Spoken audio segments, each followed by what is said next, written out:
Yesterday we spoke quite a bit about free enterprise and how free enterprise is a concept in American history that really is one of the principles of our entire government and system. Remember what we spoke about yesterday in terms of free enterprise allowing businesses to operate freely without any type of intervention from government. Now we know that that doesn't exist in its pure form, and there's always some intervention. But the question we want to explore today is how much intervention should government actually have when they get involved in business? What we're going to do is we're going to explore a time period in American history between 1865 and 1914. And we're going to look at two viewpoints. The first viewpoint we're going to look at is the viewpoint of big business. The other viewpoint we're going to look at is the viewpoint of the American worker. We have to remember that big business did a tremendous amount for America. Between that time period of 1865 to 1914, gross national product skyrocketed. As a matter of fact, between 1874 and 1883, it skyrocketed up 44%. There were new power sources developed during this time period: electricity, petroleum. We learned to mass produce steel, which allowed us to expand and trade. We developed the automobile, telephone and telegraph, the electric light bulb, water and sewage for cities, public transportation, great wealth for many Americans, and a wide variety of consumer goods. For many Americans, they were living the high life. And this progress came about because of free enterprise. This progress came about when there was little, if any, restrictions on what businesses could do. For many, it was a great time. For others, such as the American worker, the American immigrant, it was quite a different story. During this same time period, immigrants flooded America, and they flooded the cities for work. The average American worker in the city were making low wages and working in atrocious working conditions. In 1900, for example, 1.7 million people were working full-time. Those 1.7 million people were under the age of 16 years old, like yourselves. Think about that for a second. 1.7 million people under the age of 16 working full-time. That's illegal now.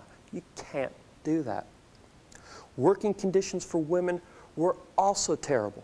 The Triangle Fire that took place in 1911 ended up with 150 women jumping to their deaths because the Triangle Company refused to spend the extra money to provide a safe working conditions. Those conditions which were, of course, or should have been, fire safe. It wasn't uncommon for the average person to work 56 hours, 6 days a week. Overtime and Sundays, no pay.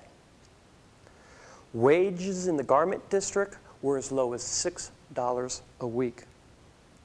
Employers were so cruel at times, and not all employers, but some employers were so cruel at times that people caught talking, singing, or smoking would receive fines. An example of how bad it did get without government restriction can be seen in Upton Sinclair's book, The Jungle. Upton Sinclair writes in his book, The Jungle, about the meatpacking industry and the condition that workers were forced to work under. This is an example from Upton Sinclair's book. Cut up by the 2,000 revolutions a minute flyers and mixed with half a ton of other meat, no odor that ever was in a ham could make any difference. There would come all the way back from Europe old sausage that had been rejected and that was moldy and white. It would be dosed with borax and glycerin and dumped into the hoppers and made over again for home consumption.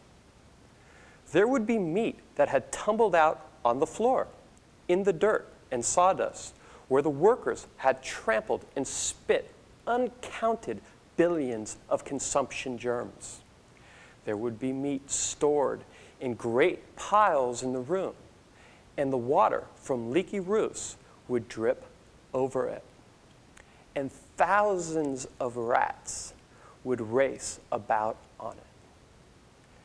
It was too dark in these storage places to see well, but a man could run his hand over these piles of meat and sweep off handfuls of dried dung of rats. These rats were nuisances, and the packers put poisoned bread out for them. They would die, and then rats, bread, and meat would go into the hoppers together. The man who did the shoveling would not trouble to lift out a rat, even when he saw one. There were things that went into the sausage in comparison with which a poisoned rat was a tidbit.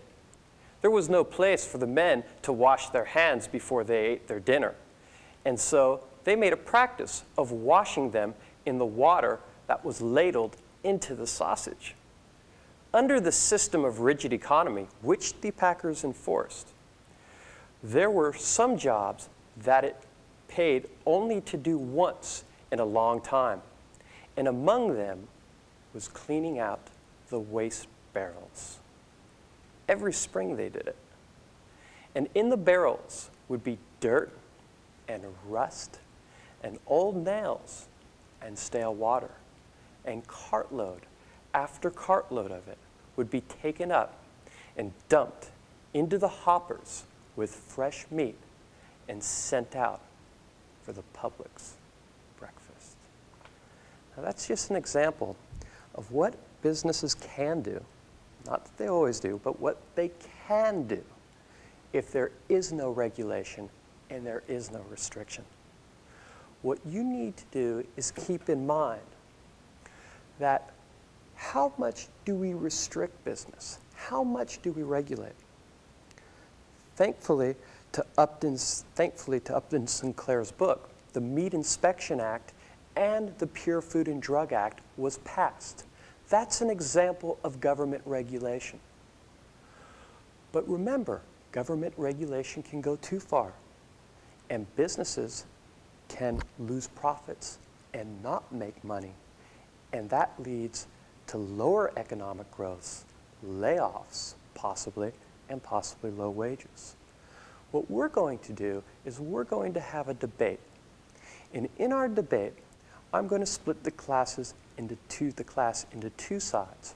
One side will argue for government regulation of business in the 90s, and the other side will argue against government regulation.